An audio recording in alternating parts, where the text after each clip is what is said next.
Welcome to 0 to 60. I'm Matt McChesney. I am the owner and operator of 60 Football Academy and 60 Equipment. Played at the University of Colorado from 2004. 6 years in the National Football League on both sides of football.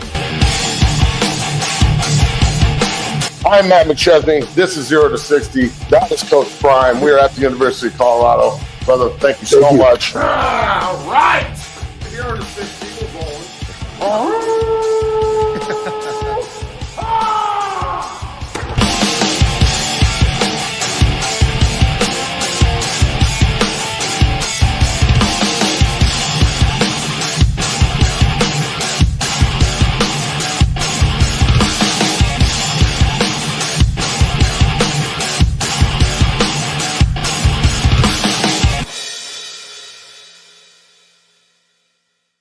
What's happening, everybody? Happy Friday. I'm Matt McChesney. This is 0 to 60. My man Bailey's on the ones and the twos. We have a lot to talk about today. Let's pay some bills and get rolling. Remember, subs and super chats are open. You can subscribe. You can like all that shit. Follow us on all the social media platforms as they continue to explode. We're over 310,000 on TikTok today. So shit just keeps rolling. So, Bailey, my man, let's roll. Happy Friday. Let's go. Where are you, at like a fucking hotel? Man, I'm out here at a condo in Hilton Head Island, South Carolina, Matt, and this is going to be a great and beautiful show here. And this show is brought to you by BetOnline. BetOnline is the world's most trusted betting platform and your number one source for betting, whether you're a seasoned fan or a first-time bettor. BetOnline is your ultimate game day companion. BetOnline is you cover the odds, stats, and more for every game, every play, and every win. BetOnline, the game starts here, and we roll. Matt, how are you doing this beautiful Friday as we're in the building here? I'm doing good, man. It's get to this point in the summer where it's just like, Jesus, please. Almost there. Can the NBA games get extended or something? Because I know that pit of despair is right in the other corner of these games being over. So, But other than that, man, we're good. Let's roll. Let's get into it, Matt. Yeah, we're almost to the season. I can't wait for college football season, specifically NFL. Obviously, I'm excited for as well. We are on the eve of no sports here for the summer months, Matt, before we get to August in the season. But, Matt, one thing I wanted to bring up on the show, Charles Woodson talked about Travis Hunter playing both ways, and he says, I would hate to see him age in dog years trying to play both ways. Matt, I want to hear your take on Charles Woodson's comments here. Take a listen. He can play both sides of the ball, or is he, to be successful in the league, I mean, you're really going to have to concentrate on one side and maybe sprinkle in the other. Yeah, I think you sprinkle it in. I don't see any player going out there and playing the way he played in college at the NFL level. I just think, in terms of the game just leans on you at the NFL level a different way than it does in college football. And I would hate to see him age in dog years, you know what I mean, trying to play both ways and try to play every snap. But I do agree, if he's an offensive starter, if that's the way they're looking at it, maybe you have some plays here or there defensively. I think that's fine. But to go out there and try to play every snap, I say no. Mm-hmm. And, Matt, I just wanted to get your take based on Charles Woodson, what he's done in his career. He didn't do what Travis did playing both ways, but he sure has had a hell of a career, obviously. And, Matt, what are your thoughts on his comments there? Man, it's going to be hard for me to sit here and, tell Charles Woodson he's wrong. I think he's one of the top 5 players at this position ever at corner and safety. Yeah. Was an all-pro at corner, won Defensive Player of the Year at safety and nickel for the Packers. First ballot Hall of Famer, Heisman winner, played both ways in college. Not like Travis, but kind of set the mold, right? Yeah. That's who people were comparing Hunt to is Seawood a lot. Look, dog, I want Travis to maximize. I don't, no offense to everybody out there, but I'm here to be entertained. That's why I'm here on Thursday through fucking Monday. Yeah. For half the year, homie, I'm here to be entertained. I'm here to see something I've never seen before. I'm here to get on this show and go back and forth with you and get on with JB and go back and forth with his ass and that Schmitty and everybody else all fall to debate and, pundit up this shit, right? So for the sake of argument and my entertainment and yours and everyone else's, fucking yeah, I want him to play every play. I don't ever want him to leave the field. No offense, but I don't really give a shit about his health right now. I care about greatness. I want to see it. I think that he has the potential to be a two-way All-Pro or a two-way Rookie of the Year or something we've never seen before, like we saw him do at CU last year, where he wins every award but the corner award. Right. Ironically. And the Heisman, and he's first team unanimous All-American on both sides of the ball. Imagine him doing that at the pro level. And I understand where Seawood's coming from. He's more concerned about the player's health and like the longevity, because he played forever, and I'm sure he wakes up with a headache. I'm sympathetic to that. I played for a long time. I wake up with a headache too, Dad. But can we get like 3 or 4 years out of T. Hunt playing both ways before he picks which side he wants to play on? And also, it's much easier to do the offensive highlights and stuff in OTAs and mini camps because they're throwing him the ball and he can't tackle anybody. He can't route. He can't shut anybody down defensively. They're not doing fucking drills against each other with fucking video him backpedaling around and flipping his hips. I mean, everybody looks good doing that. That plays DB in the NFL. So, yeah, man, I think that I'd like to see Hunt do both. Yeah. When he's young, and then as he matures and as he grows, we'll see. Yeah, and I respect what Charles Woodson said, and I'm over the Travis Hunter takes at this point. I just want to see it. Who the fuck is this guy? Fuck you, bro. I don't get off the show. You don't get to watch. But I respect a lot of what Charles Woodson's saying. I'm really curious to see how Liam Cohen uses Travis Hunter. It sounds like, he's playing primarily offense and OTAs and mini camp, and I'm guessing there's probably a little bit more development there because I think he's electric at DB, great corner. We know what he is at corner. Lights out. Yeah. So I really can't wait to see how they use him. Which one do you think comes more natural, B? This is the tough part, Matt, because I feel like I don't know how I'm not a DB or receiver by any means, but I talked about this with Coach Fred. And when it comes to, playing wide receiver, he seems to think that there's more development that is to be had for Travis when he gets to the NFL. He needs to focus more on routes and perfection of timing and things at the wide receiver level, but he just naturally is just predator at DB. That's what you're saying? Yeah, that's what Coach Fred's saying. That's why I agree. Yeah. Where can he have more impact? Where is he going to help Jacksonville win the South? How can he help Trevor Lawrence more by picking balls off or by playing receiver? Since I don't think that they're going to play into we're only going to play him one way thing. I don't think that's. I think they're very open about wanting to play both ways. They also have Brian Thomas Jr. on offense, who I think is an absolute stud. So I think biggest impact right off the bat, probably defense. But man, I expect them to sprinkle in Travis on offense and use them both ways in some capacity. I got to see it on Travis. This morning, JB brought up special teams and how he may expect to see Travis return kicks in the NFL. I would love that shit. We clamored for that with Bucky. We did. We constantly would bring that up. Why? Just can you imagine the fear when you see 12 run on the field for say one of those Wester punt returns where he catches it at the 40, 45, 50 like he did against Utah? Yeah. Fuck, man, that kid was electric. Imagine what 12 does with returning punts. Exactly. Which that's the thing. I think that CU. I'm sure that Prime wanted him to return punts.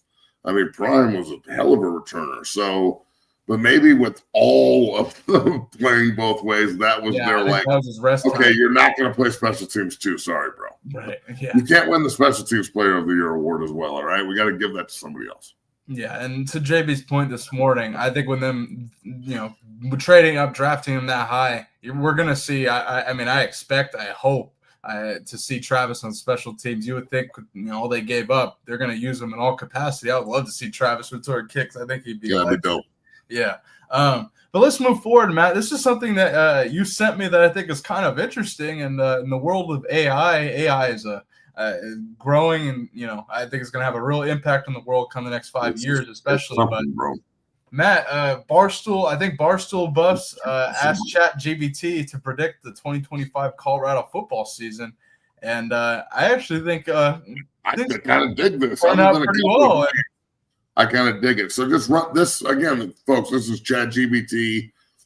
I just kind of ran across this. Run over this real quick, Bailey. So opening up against Georgia Tech, it says Colorado wins 34-24. It has Juju throwing for 300 yards. I'm telling you, it's going to be Juju as the starter. I think it's Salter, but we're going to debate that all the next 3 months. I would expect them to blow out Delaware, and moving down to Willie Fritz in Houston, getting a close win. Juju 295 yards again. Juju on the road in Houston, that's a big win. Yeah. And also, I'm sure you have this graphic, not to burst a bubble, but they're all on national TV too. What a shocker! Yeah. So Colorado's every fucking game they're going to have is going to be on national TV, homie. Yeah. Colorado going to be on Fox, CBS. You'll be able to watch it just fine. 5-0. They start 5-0. They're ranked in the top 12, top 10, and everybody's fucking clamoring for that Utah game or whatever, so on and so forth. If they start 2-3, everybody's going to be tuning in to see the fucking disaster. So you're going to watch either way. It's going to be on national TV regardless. It's going to be just as relevant and just as popular as it was last year, just in different ways. AI is interesting. So they got a win against Wyoming. It has Michael Welch, who I'm really excited to see. 85 yards and a touchdown. Seems like they're going to sprinkle in different backs. A couple games ago, they had Dallin Hayden leading rusher. Matt could get some variation in the run game. Who knows? Then you move it to BYU, getting an overtime win against BYU. And Juju throwing for 340. AI really likes that. And then this is an interesting one. A loss to TCU. I talked to Jay Fitzgerald. 3-point loss in Fort Worth. That sucks. And it's interesting. I think TCU is going to be formidable, but we win against BYU, lose to TCU. Well, look, I will say this. At this point, they're undefeated. They go to Fort Worth, and AI has them dropping this game. The last time they went to Fort Worth was one of the best college football games and experiences I've ever had, bro. Like, watching it with all my ex-teammates. They were huge fucking underdogs. I put $1,000 on them at plus 700. Like, it was a fucking wild day, dude. It was wild as fuck. Like, people freaking out. Yeah. And no one expected that other than Prime. Remember, everybody told me it's crazy, and like I thought they'd be good. You predicted it. You came on $1,000 on it, but not a lot of people like nationally expected it. It blew the roof off college football and started the era. So that I can just imagine that TCU is going to be pumped up for that. Maybe I don't know. I'm sure that ChatGPT sees them dropping a game somewhere. So after a tough nail biter against the conference champion in BYU, against the team you lost to in the Alamo Bowl, who was nationally ranked in the top 10 all year, you come back and drop one at TCU. Okay, I don't like it, but okay, keep it going. That would be a statement win if they go and take out BYU. That's a statement win. That's starting 5-0, dog. Like they're ranked in the top 12 easy, depending on what's going on in the country, maybe higher. I'd say at least top 20 for sure. Let's move forward. 34-7 win against Iowa State. Whipping that ass. That's interesting. They have their quarterback back. They have their quarterback is Anthony Beck's kid. ChatGPT against Iowa State and Arizona State. Wait until you see the Arizona State score. Those are the two teams that played for the Big 12 last year. So they got Colorado losing to Utah. Utah has a New Mexico quarterback by the name of Devin Dampier, who I expect to start for him. I think he's a stud, but Colorado loses to Utah but blows out Iowa State. That's interesting. Then wins against Arizona. That'll be interesting. Dallin Hayden, again, on there. Look at Juju's numbers, too, in all these games. Yeah, I think Juju's about to go crazy. AI predictions, Rookie's man. About to fucking shock the world. Even more interesting. 49 points at West Virginia? I'll take it. A lot of points. Juju 340 again. AI is really high on Juju, and then a 52-0 win against Kenny Dillingham and Arizona State. I don't know what to say to that. I can only chalk this up to they think it's going to be 4 degrees and snowing sideways. Yeah, and they think that Arizona State must be like last year's Oklahoma State or something. Yeah, like they're they falling. must have fallen off a cliff. Maybe. And then Kansas I don't like State, this one. Fuck this score. This is the other 2 losses. I'm like, I don't like it, but okay. This one, fuck that. They're going to be jacked up to play this football team. I know. This is going to be that's going to be a war because I think Kansas State could be for the Big 12. As hell, they got Avery Johnson back. They're tough. In Manhattan, that's going to be. Oh. And it could be for a spot in the Big 12 title game. Probably, if they're playing like this, you would have to imagine they lose to TCU and Utah. So one of those 2 teams is probably elite. Let's say Willingham's got Utah rolling again. So Utah beats Colorado. Utah's the number 1 team in the Big 12. They're fucking rolling, right? They're ranked like 5th or some shit. And then all of a sudden CU goes on their run after losing at Utah. And then it lines up perfectly for the winner of Kansas State and Colorado on the 29th goes to play Utah in a rematch of the Big 12 title game. Yeah. I'll take it, dog. Fuck them, too, Kansas State. Let me ask you this. Who in the Big 12 that's not on Colorado's schedule is the most formidable? Here, I'll give you an answer. In my opinion, it's going to be Texas Tech and Joey McGuire. They've been spending a lot of money in the transfer portal. They're in top 5 spending in college football in the transfer portal. They got a top 5 transfer portal class as well. They're really, really bringing in guys down there. Got the quarterback. I said Baylor. Baylor. They just always do this. They always go on like 3 or 4 year cycles where they win the Big 12 and then they suck, okay, and then win the Big 12 again. So yeah, so I talked to Baylor. I like both those picks. Damn, yeah, I had the voice of the Baylor Bears. His name is John Morris, assistant AD, and the play the goddamn, what's it called? The announcer there on the he was the guy who called the Hail Mary, play-by-play guy. Yeah, play-by-play, John Morris, and he certainly thinks they're going to be formidable this year. He told me watch out for Sawyer Robertson. He gets a whole offseason to develop. Could be a good player for them. But anyway, in college football, what? Development in college football, Bailey? What? I thought it didn't happen. Fucking crazy. Oh man, Matt. Let's move forward here. This is something I've talked about. Joe Flacco being a mentor to Shedeur Sanders in a way. He gave a great answer when asked about this, Matt. And I'm going to play the full answer. It's a little bit long, but I think he gave a great answer. I really liked his response. Take a listen, Matt. Talking point, you can kind of like use it like because it's a good question to bait somebody into answering, and no matter how they answer it, it kind of makes the guy that's answering it look bad. If I say I don't want to be a mentor, I look bad. If I say I do want to be a mentor, then I look like an idiot that doesn't care about being good and playing football. So it's one of those questions that no matter what I say, you guys can write what you want to write about it. And there's a lot of questions like that. That's why you end up having to try to avoid them. I tend to try to be honest, and I've said I'm not a mentor. I play football. And in a quarterback room, there's a lot of times there's been a ton of times where there's learning experiences, and I have a lot of experience, and I can talk on things, and hopefully they listen. But it's not necessarily like my job to like make sure they listen to me. And hey, like hopefully you have a really good relationship with the guys that are in the room, and you naturally want to do that, But that was a long-winded answer, but that's ultimately why I think you guys ask it, Here's the thing is like, because of what I just said, like you're acting like I wouldn't want to be a mentor. It's like, once again, it's not really about that. It's just not the main focus. I see myself as a guy that can play in this league.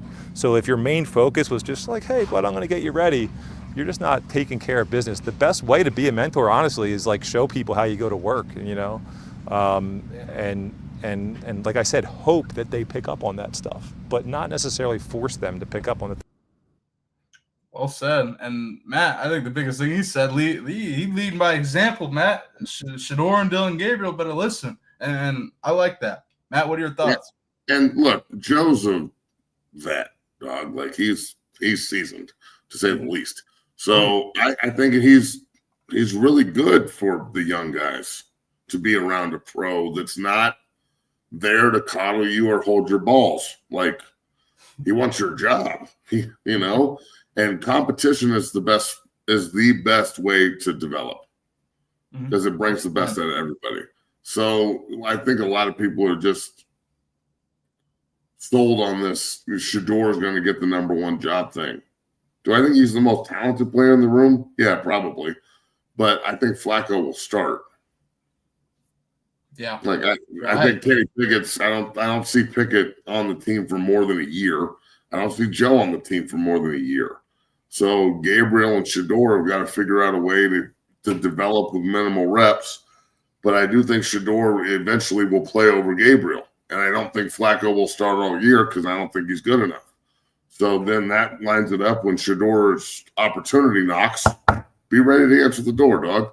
And use the tutelage from Flacco, to excel. So Joe's right. He's not there to be a mentor, but that alone, saying that and the way that he articulated it, if Shador hears it, is a message in itself. So you can get a lot, sent out to your football team and a lot sent out to your position room through the media. And he just used that as a tool. So great answer by Flacco. He's right. I mean, he's not there to fucking mentor people.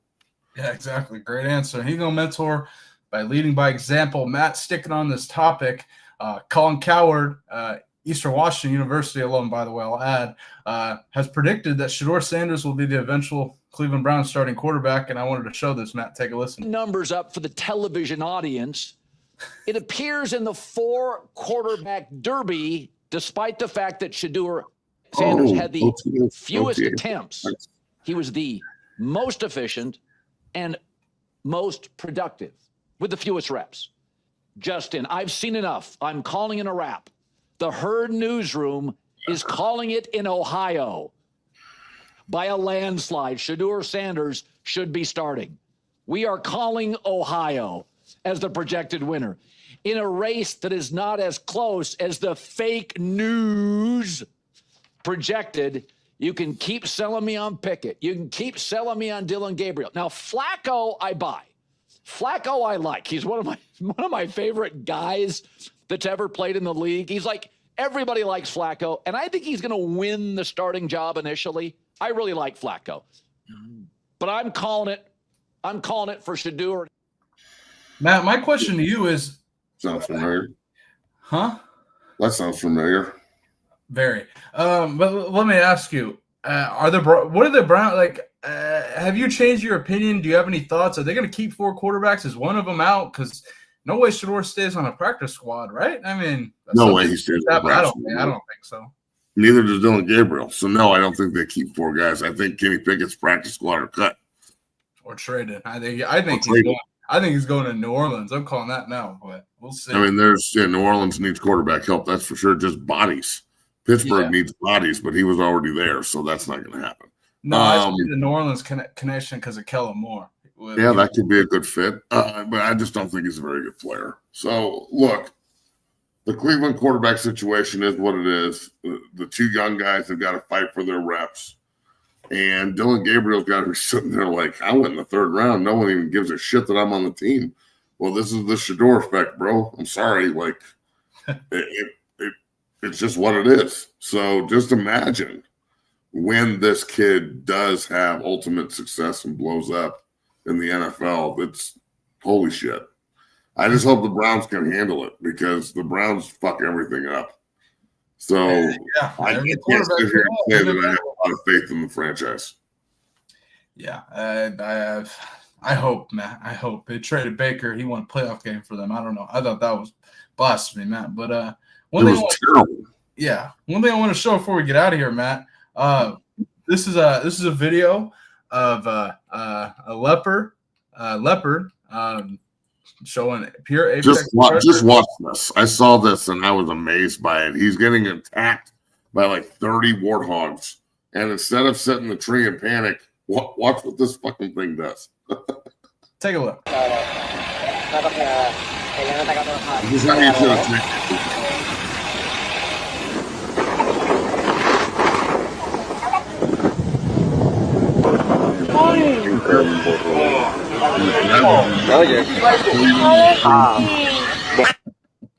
I see. Hey, that. Sorry, I don't have anything to say other than that's awesome. That's badass. I'm with it. Ain't nothing else to say. Apex Predator shit right there. Gets out of a pen quick, you know. Fucking eat that pig. Matt, I talked about this on my show yesterday. I made it the thumbnail. What the fuck are the Steelers doing at quarterback, Matt? It's late. It's late May, early June. I don't know. We seem to, take the. I don't know. You are looking good. That's true. Looking good. Looking good, Bailey. I don't know what. Oh yeah, thanks. But Matt, I don't know what are the Steelers doing at quarterback, Matt? My gut's starting to tell me that Tolman's just going to say, I'm rolling with Mason Rudolph, and if Will Howard's eventually ready, he may do that. But something tells me I don't know. That's just what my gut kind of is telling me. But what are your thoughts on the Steelers quarterback situation as we are 2 days to June, Matt? I would side with Terry Bradshaw here and just not. Aaron Rodgers can just kick rocks. I don't want him on my football team at this point. Like, even if you are better than Rudolph and Howard, so no one's debating that. You're not a better dude, right? Like the locker room, they may not be a very good football team if they go with Will Howard or Mason Rudolph, but I think it'll be a better working environment, and it won't be a fucking circus because you're there, and it won't be just you smiling on the sideline during losses and blowouts and like acting like it's not really that big of a deal and telling everybody to relax, and you're like Zen ayahuasca mushroom eating bullshit, which I'm cool with that. There's time and place for everything, but after losing is not that time and place, at least not with the media. So Pittsburgh's a really serious football town, bro. Like, they're Green Bay, but they've got attitude, and they'll tell you to go fuck yourself. Green Bay's just like, oh, hey, how you doing? These guys are not like that. So they want a winner, and they want somebody that's committed to like the franchise, that understands the honor than it is to wear the black and yellow in Pittsburgh. You feel me? Like, that's not black and gold, everyone. That's black and fucking yellow. That's right. It's an honor to be the quarterback for that team. It's not like no one's like begging you to come play. Oh, God, Aaron, we've got to have you. You're special. You're way bigger than the Pittsburgh Steelers. He's making himself, once again, bigger than trying to be bigger than the franchise, trying to be the story all the time. Like, if you don't know by now whether or not you want to keep playing, you're just he's a dick. Yeah. Like, this is a dick move at this point, bro. Just either go play for Pittsburgh and go out there and try and help them win, or just tell them that you're not interested and let all this go. But he loves this dude. He's such a fucking media like whore. He loves it when people are talking about him. He just fucking soaks it up because it's all about him. He's got no family. He's got his best friend is RFK Jr. for God's sakes, who's 70 fucking years old. Like, there's a reason nobody wants to be around this fucking freak, because he's a dick. Like, he passes it off as being like centered and at one with himself and all this other bullshit. I'm not buying it, dog. I think he's a fucking phony, and people have figured it out. I think core Steelers brass is over this shit. We just showed what Terry Bradshaw had to say about it. You've heard Cam Hayward come out and be like, get out of the darkness retreat, come and play. If he wants to come play for the Steelers, I think core Steelers brass wants him to make a decision. But my prediction is this: I think they're rolling with Mason Rudolph. I think ultimately Mike Tomlin's going to say, fuck the distractions. You already hear them talking about trying to go and bring in a tight end in the trade market. Atlanta Falcons also just mentioned that Kyle Pitts is on the table. They're looking for at least a day 2 pick, so that's something to watch for Pittsburgh. They already got Freiermuth in the room as well, but I think they're rolling Mason Rudolph and going to avoid the media circus with Aaron Rodgers at this point. Another name to throw out there, and I threw this out there on my show yesterday, Kirk Cousins is what are the Falcons? I'd rather take Kirk Cousins over fucking Aaron Rodgers. Yeah, exactly. At least Kirk wants to play. Yeah, and it's something to watch for sure. The more as time goes on, something tells me that this is just not going to happen. That's just my guess, man. I don't know. Well, I hope it doesn't happen at this point. And if it does, I don't know if Pittsburgh really understands what they're getting into. Like, at this point, why would you want him? He obviously doesn't really feel the same about you. So, I don't know. It's a very weird situation, bro. Tomlin controlled AB. You controlled a lot of crazy characters, man. I think Tomlin could deal with it and figure it out. But he's a quarterback with that kind of, I don't know. Yeah. Oh, yeah. That's Roethlisberger for being such a piece of shit. At least he was one of the boys and wanted to be there. Aaron's not one of the guys. He acts like he is, but he ain't. Mm-hmm. Yeah, slippery slope, man. I don't know. I think Mason Rudolph's the guy. Before we get out of here, Matt, shout out to Big Boy watching the show. He says, I'm turning 24 on Sunday. My birthday wish is to get Breck and Deacon, Cool J and Deacon Schmidt, to commit to CU for the 2026 class. Matt, before we get out of here, what are your thoughts on that? Well, we could vertical this one because this is good. Happy birthday, brother. Thanks for watching. Breck is at Ohio State. They picked him up in a limo this morning and took his family to the airport. He's going to Ohio State on a special visit this weekend. And Deacon got picked up by a limo this morning. I know because I set this up because I am now their agent. I'm a college football agent now, bro. It's pretty cool. Deacon got picked up and went to Alabama.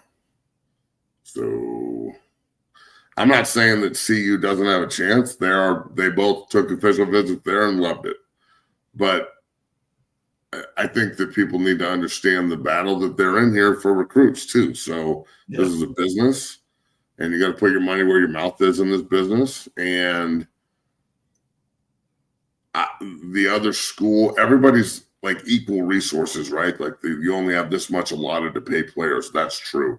But how much you will pay them, that's something different. So, there's a lot of – I want Breck and Deacon to both go to Colorado too. That would be incredible. But, we'll see what happens. And they've got a lot of other opportunities. And the SEC and the Big Ten are just different animals. And I don't know – it's hard for me to say, because their selling point to them over the Big 12 and ACC is – we're going to run the ball 150 times more.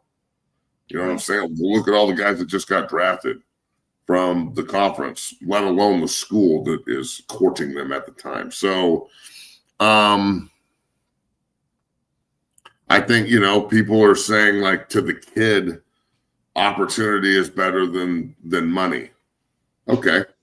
I will say to the schools, money is more important than your pride.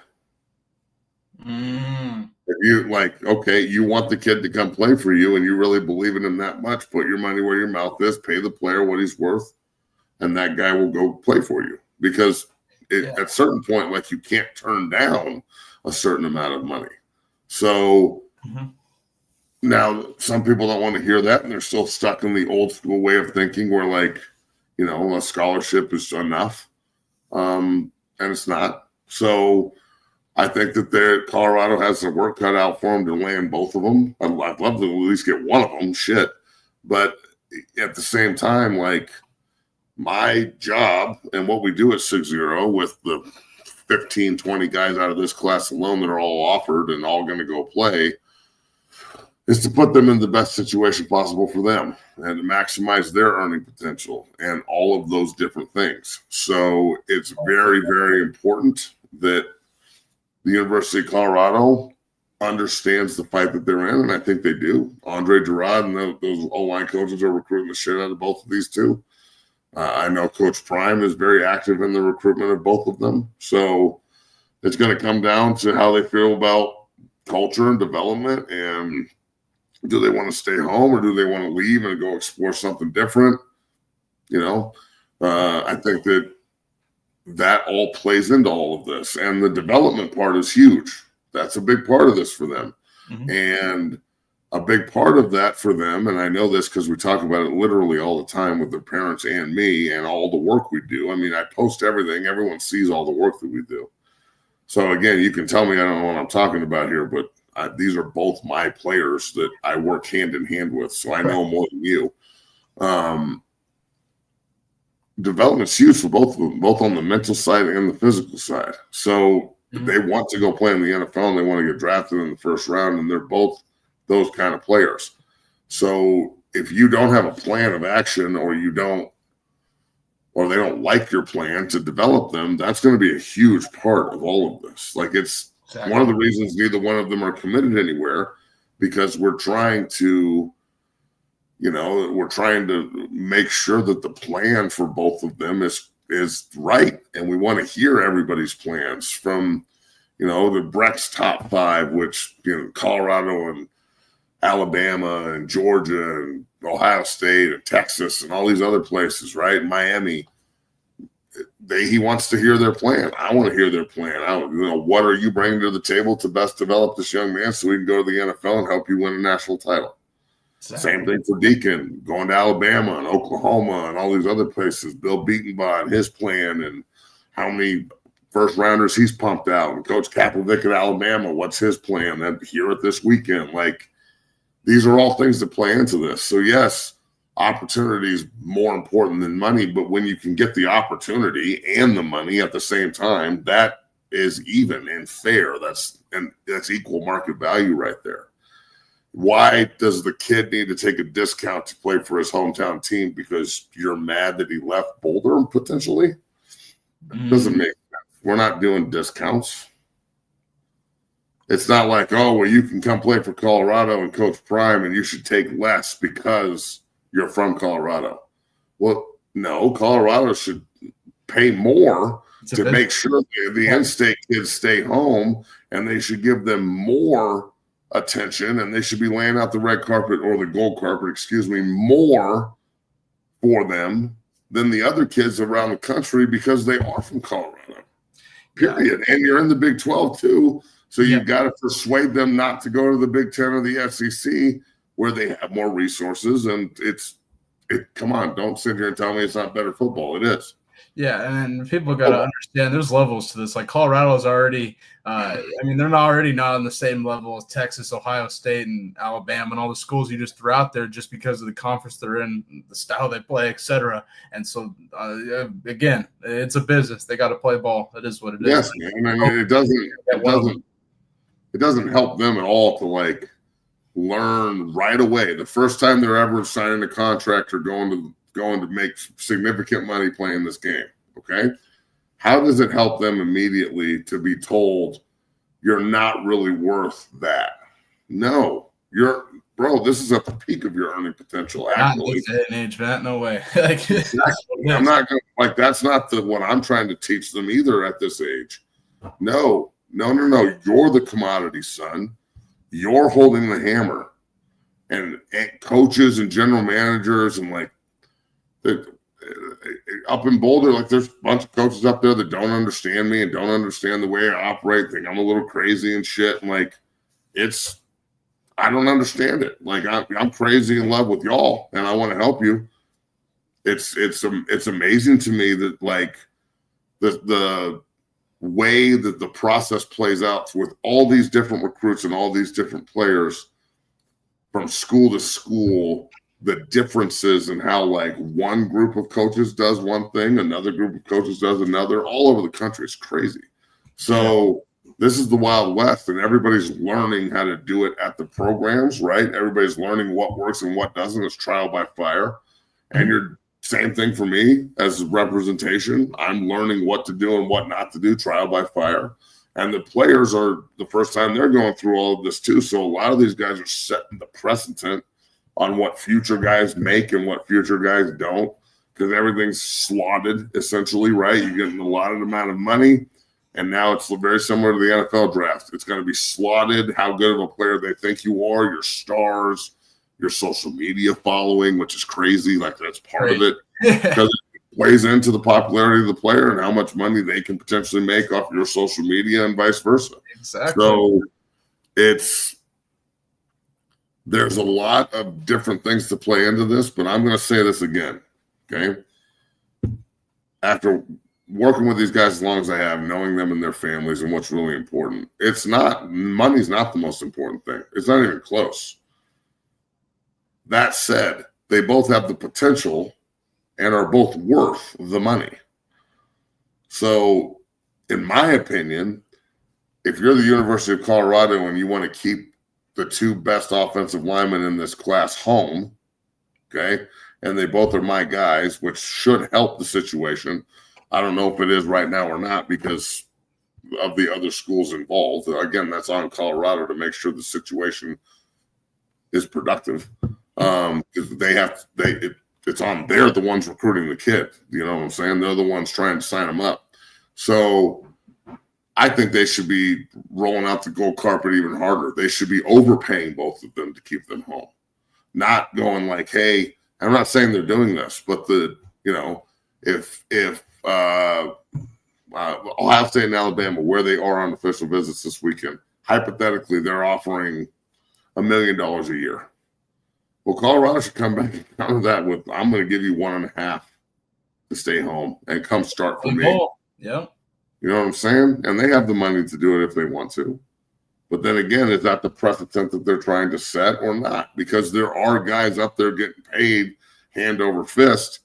So why not do that? If you want to keep the in-state guys home and you want to set that precedent where you can get players like Breck and Deacon, then it sets this tone for next year's class. If you want to keep Reese Russell out of Lincoln, Nebraska, you know what I'm saying? Or Michigan or these other places that are now on his ass and he's the number one player in next year's class, what does that say to him if they bag Deacon and Breck this year and he's like, holy shit, they just got the best two kids in the class. I'm the best kid in this class. My dad played there. I got to really listen to this. They're gonna potentially quote unquote overpay me to come here and start for them at center for the next 4 years and go to the NFL. Mm-hmm, exactly. So again, it's about obtaining the players. It's not about like feelings and all this other bullshit that's associated with this. And I really hope that you cut up a good vertical with this B and like we can post this part on YouTube. We really appreciate everybody on YouTube doing what you do. Keep it up. And Bailey, you're doing a great job with all this, bro. Like the producer to the stars. I'm saying like this is the kind of shit that people have to shelf emotions. That's why there's professionals in the business, because we have the ability to just shelf the emotion. Dude, does the fan and alum inside of me want everybody to play in Boulder? Yes, he does. Does the businessman want everything that's best for my guys? Yeah, I do. Does it take two to tango? It surely does. So I'm simply saying that if you want to get these two and you want to keep elite in-state talent home, and I don't want to hear any of this, oh, well, they're from Colorado, so we can go find somebody better in Texas, blah, blah, blah. I don't think you can. I think Breck's the number one interior offensive lineman in the country, regardless of what Rival says. He's going to be a senior. I think Deacon's, regardless of where you put him anywhere in the country, he's going to be a 4 or 5-star tackle and out there mauling people because that's who he is. Mm-hmm. Yeah. So, again, it's not your location, all right? It's where you're going, not where you're at. So, again, if you want to keep these kids, overpay them. Set that precedent, University of Colorado. Not the assumption that, well, just because they're highly ranked or really good players and they've got other offers that are maybe considered better, that we're definitely going to lose them, because that's the perception. Mm-hmm. Yeah. Everything is it goes. Well, there's no way we can get these guys anyway. That is not the mentality that is going to work in the fan base. That's just not going to work in the meeting room. It's not going to work anywhere. And again, I'm not saying that's the mentality they have in the meeting room at all, but that's definitely the mentality of the fan base. I mean, there's not a lot of people who think we have a chance. So I'd like for them to change that. And the way you change it is to make a big splash. You feel me? Like, fucking really make a splash and set the tone. The same way the veracity you went after Jordan Seaton to get him to commit to CU should be, just because he was the number one player in the country at his spot, that should be the same ferocity you go after these two with. Same way they went after Juju as well. The same way they go after Juju. Yeah, man. If you can bag them, you can absolutely have the ability to go get Breck and Deacon and other guys of their stature. So it's very interesting in the wild west of recruiting and development and everything else. I don't even like to call recruiting anymore. Like this is just, like you're an undrafted player. There's no draft. So this is just like you guys getting ready to go get paid at the NFL amateur level. You know what I'm saying? But they're not amateurs anymore. So I don't even know what to call this anymore, dog. But they sure as fuck aren't getting recruited. So it's negotiation, whatever you want to call it. Crazy where we're at. But Matt, I think you give a great perspective that you can only find here on 0 to 60. Matt, you're dabbling into the agent world in college football. I think folks who are listening need to listen up and think about it a little bit before they comment, because I think, Matt, you gave a great perspective there. Nonetheless, either way, great show on this beautiful Friday, Matt. We'll be back on Monday talking all things Colorado Buffaloes football, NFL, and who knows what comes out. Something funny, as always. But, Matt, any closing thoughts before we get out of here? No, man. Enjoy your weekend, folks. We'll be back Monday at 1 at the regular time. This week was a little weird because school's out. But, yeah, everybody enjoy your weekend. Go Buffs, and have a good one. Everybody enjoy your weekend. Hit that like button, subscribe, become a member of the Dungeon family. We'll see you guys on Monday. Enjoy the weekend, and thanks for watching. Peace. Whether it's offensive linemen as they work combos and double teams and also pass pro and punch, I think the unique physicality of this is outstanding. So much so that you can use